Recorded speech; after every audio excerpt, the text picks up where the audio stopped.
Chapter 7 of Ida B. Just as I figured, things didn't get any better. If anything, they were worse. Because not only did we have all those rules about not talking and not touching, but every day we were supposed to be getting better at following them. And every day I'd be slower and slower coming back to myself after school was finished. How many days till the last day of school? I'd ask Mama in the truck. I don't know, Ida B. Why? I just need to know. How many days until I'm done with school forever was all I could manage to get my mouth to say at dinner time. Ida B., it can't be that bad, Daddy said. And this is how low I was feeling. I didn't say anything back. Then every night after dinner, I'd go and lie down in the orchard till I got called to come in. What's the matter, Ida B., Viola would ask. Nothing, I'd tell her, because I didn't have enough of anything in me even to complain. How's school going, Ida B.? I could hear Polly T snickering because he was a punk way back from the beginning. But even Polly T couldn't make things worse than worst. Well, I guess I got so droopy and forlorn looking, Mama decided she wanted to see exactly what was going on in Miss Myers' classroom. So the third week of school, she came with me and visited for a day.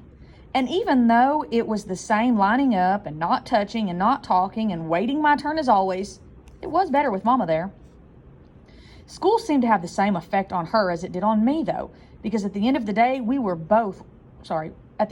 both walked with slow, stiff steps out to the truck and didn't say a word the whole ride home.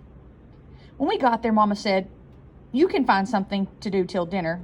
And I said, "Okay," because I knew when something was brewing and it was best to stay pretty still.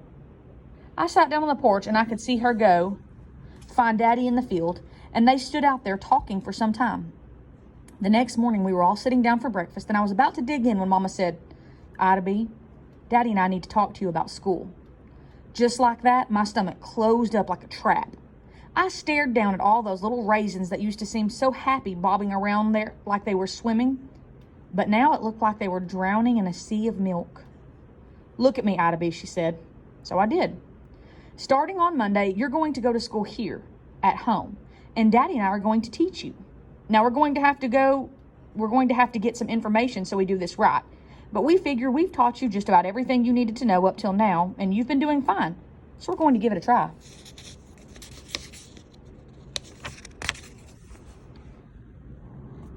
What did I look like right then? I must have been smiling, but I couldn't feel my face or my body.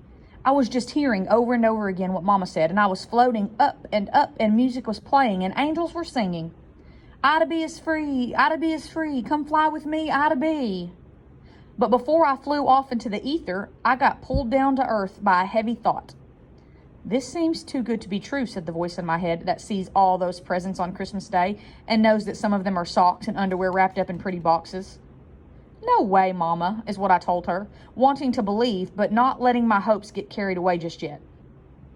"Don't think it's going to be easy, Ida B.," she went on. "You'll have to learn math and reading just like regular school. There will be tests and lots of work, and you'll have to do the things Daddy and I tell you. If we don't keep up and do what we're supposed to, you'll have to go back to learning at that school. Understand?" Mama was looking at me like I was right there in front of her, but I was taking off again because I knew as long as I was with Mama and Daddy and I was near the mountain and the orchard and the brook, everything would work out. As long as I could be Ida B., I'd be fine. "For real?" I heard myself asking, and I had already floated all the way up to the ceiling. "For real, if you do what you're supposed to," Mama said. "No problem," I said back. But by then I was soaring in the clouds, so I don't know if she heard me. That's how it went for 4 years, and it was finer than fine. I stayed home and I learned, and I had more fun than a kitten with 20 balls of yarn and 3 pretend mice. I even started to believe that I could count on never going back to that particular place of slow but sure, body cramping, mind numbing, fun killing torture again. And that, I would say, was a mistake. I want you to think about this. So that's what we call foreshadowing. Foreshadowing gives us a hint as to what's going to come in the future.